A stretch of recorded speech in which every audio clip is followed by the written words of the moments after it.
नमस्कार साथियों, अगर आप भी आरआरबी ग्रुप डी एग्जाम की तैयारी कर रहे हो तो यह क्लास आपके लिए बहुत ज़्यादा इम्पोर्टेंट है, क्योंकि आज के क्लास में हम लोग रेलवे ग्रुप डी एग्जाम 2026 के लिए टॉप इम्पोर्टेंट क्वेश्चन को देखने वाले हैं। और साथियों, ये सभी प्रश्न आपके परीक्षा के दृष्टिकोण से बहुत ज़्यादा इम्पोर्टेंट है, तो इस क्लास को आप लोग बिल्कुल ध्यान से देखिएगा और आज के क्लास में दिए जाने वाले सभी प्रश्नों को बहुत ही अच्छे से याद कर लीजिएगा। तो आइए हम लोग क्लास को स्टार्ट करते हैं और पहला नंबर सवाल आपके सामने है। तो आप लोग भी एक एक प्रश्नों को लगाते चलिएगा, क्योंकि इस क्लास में हम लोग पूरे 50 क्वेश्चन को करेंगे और अगर आप इसमें से 30 भी प्रश्न को सही कर लेते हो तो फिर मान के चलना कि आपका सिलेक्शन पक्का हो जाएगा।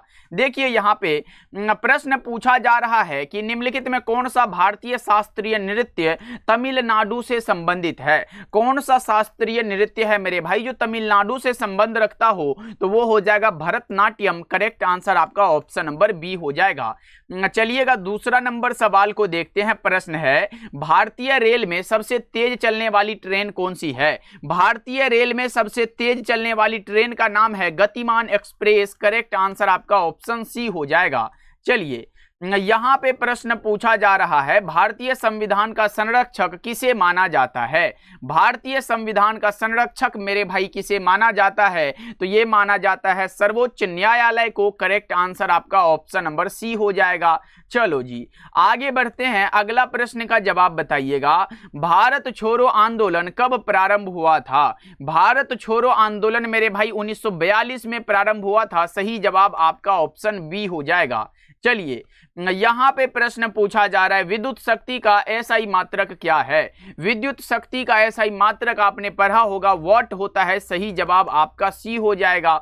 चलिए अगला प्रश्न को देखते हैं। अगला प्रश्न ये है, नोबेल पुरस्कार प्राप्त करने वाले प्रथम भारतीय कौन थे।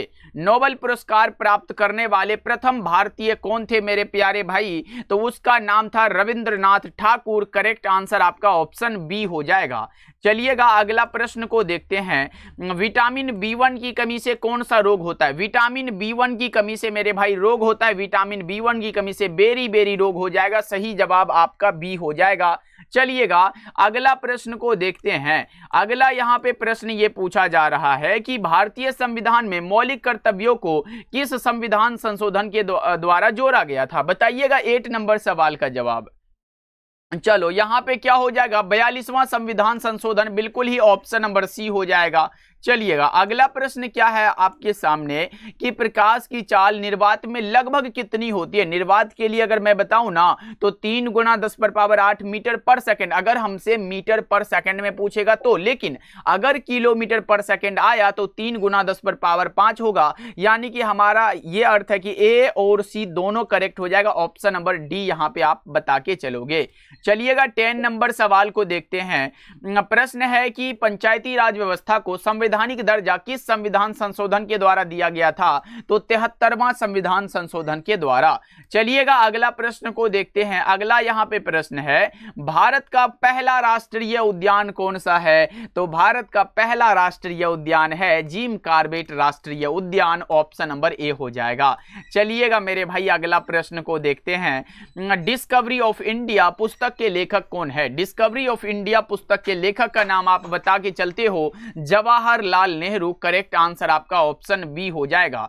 चलिएगा नेक्स्ट नंबर सवाल को देखते हैं। विटामिन के का मुख्य कार्य क्या है। विटामिन के का मुख्य कार्य है रक्त का थक्का जमाना। ऑप्शन नंबर बी हो जाएगा। बस आप लोग प्रैक्टिस करते चलो और मेरे प्यारे भाई जितने साथी नए जुड़ रहे हो क्लास को लाइक करके एक बार सब्सक्राइब कर लीजिएगा। जितने साथी पहली बार जुड़ रहे हो और कमेंट में बताइएगा कि हाँ भैया आज हम पहली बार इस क्लास को देख रहे हैं। ओके, तो सभी साथी क्लास को लाइक कर लीजिएगा, सब्सक्राइब करके ऑल नोटिफिकेशन पे सेट कर लीजिएगा, जिससे जब भी क्लास होगा तो नोटिफिकेशन आपको मिलता रहेगा। देखो यहाँ पे है, भारत का सबसे ऊंचा पर्वत शिखर कौन सा है, तो आप कंचनजंगा बता के चलते हो। कौन सा मेरे भाई, कंचनजंगा। चलो आगे बढ़ते हैं।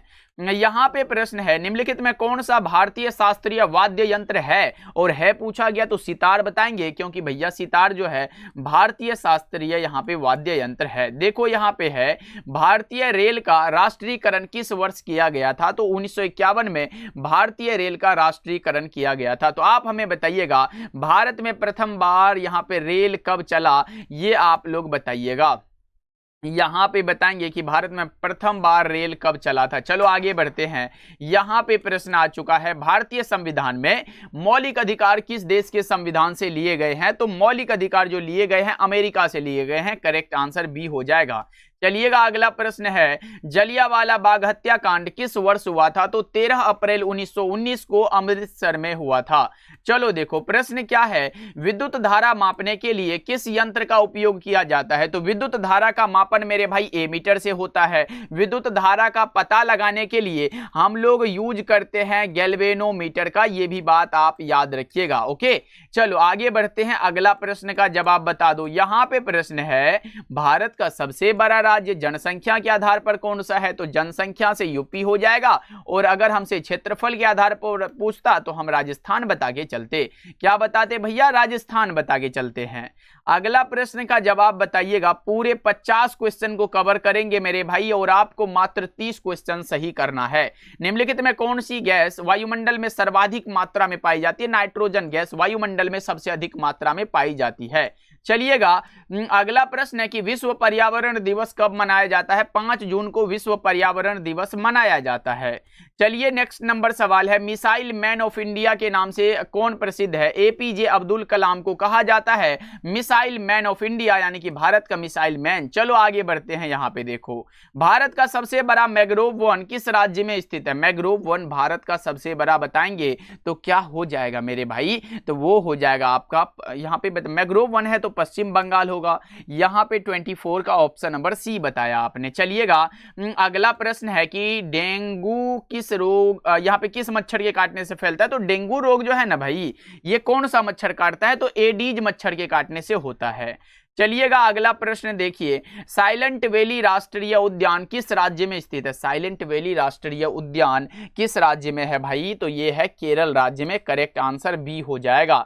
चलो जी आगे बढ़ते हैं। यहाँ पे है, भारतीय संविधान में मौलिक कर्तव्यों का उल्लेख किस अनुच्छेद में दिया गया है, तो ये है अनुच्छेद 51 का सेक्शन ए में। करेक्ट आंसर बी हो जाएगा। मेरे प्यारे भाई सभी साथी क्लास को लाइक जरूर करते चलिएगा, और पहली बार जुड़ रहे हो तो सब्सक्राइब जरूर करिएगा आप लोग। देखो साइमन कमीशन भारत कब आया था, बताएंगे साइमन कमीशन भारत कब आया था, यहां पे क्या बता के चल रहे हो, तो भैया 1928 में आया था। चलिएगा अगला प्रश्न को देखते हैं। अगला प्रश्न है, भारत छोड़ो आंदोलन के समय भारत का वायसराय कौन था, तो आपने बताया भैया वो लॉर्ड लिनलिथगो हो जाएगा। चलिएगा यहाँ पे 29 का ऑप्शन नंबर बी करेक्ट हो जाएगा। चलिए अगला प्रश्न को देखते हैं। यहाँ पे है, गिर राष्ट्रीय उद्यान किसके लिए, तो ये एशियाई शेर के लिए प्रसिद्ध है। कहाँ है, तो ये गुजरात में है। कहां पर है मेरे भाई, ये गुजरात राज्य में स्थित है।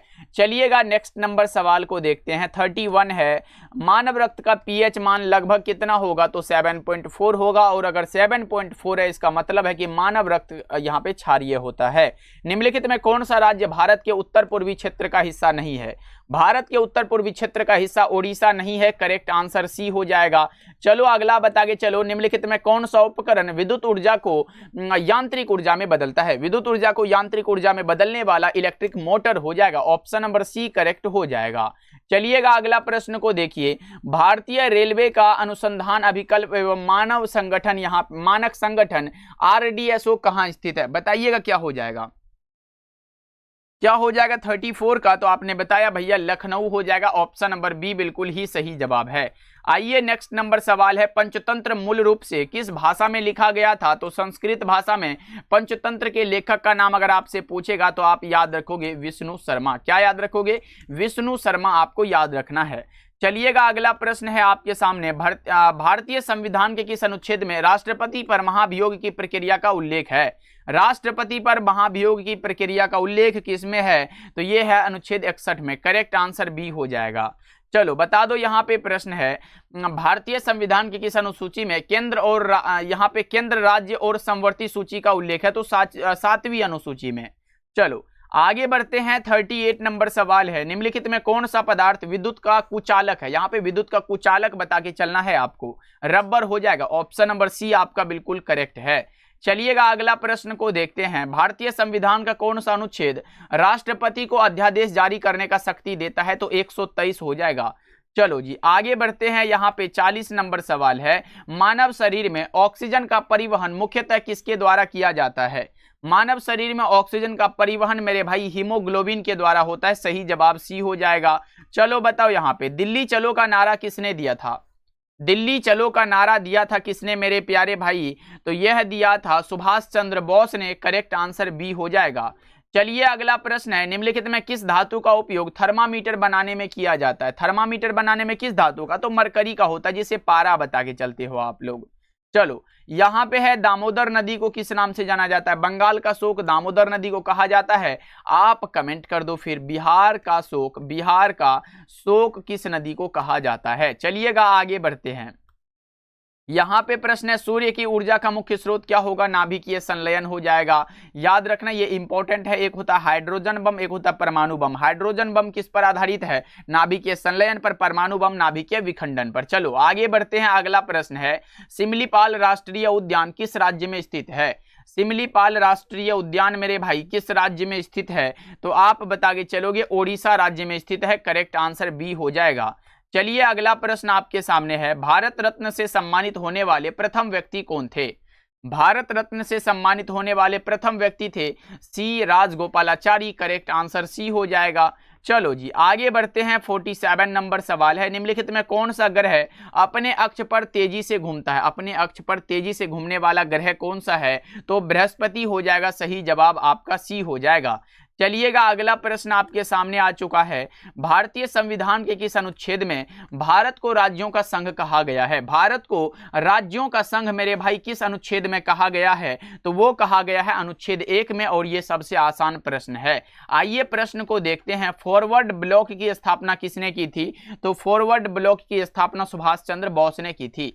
चलो आगे बढ़ते हैं। अगला प्रश्न यहाँ पे है कि आनंद मठ उपन्यास के लेखक कौन है? तो आनंद मठ उपन्यास के लेखक का नाम है Bankim Chandra Chattopadhyay. Option number A आपका बिल्कुल करेक्ट हो जाएगा। मेरे प्यारे भाई इस क्लास में हमने पूरे 50 क्वेश्चन को कवर किया है। आप कमेंट करके बताइएगा आपका कितना सही हुआ। एक बार क्लास को लाइक कर लीजिएगा, पहली बार जुड़े हो तो सब्सक्राइब कर लीजिएगा, क्योंकि इसी चैनल पे आपको डेली क्लास देखने को मिलता है। ओके, तो मिलते हैं अगले क्लास में, तब तक अपना ध्यान रखिएगा।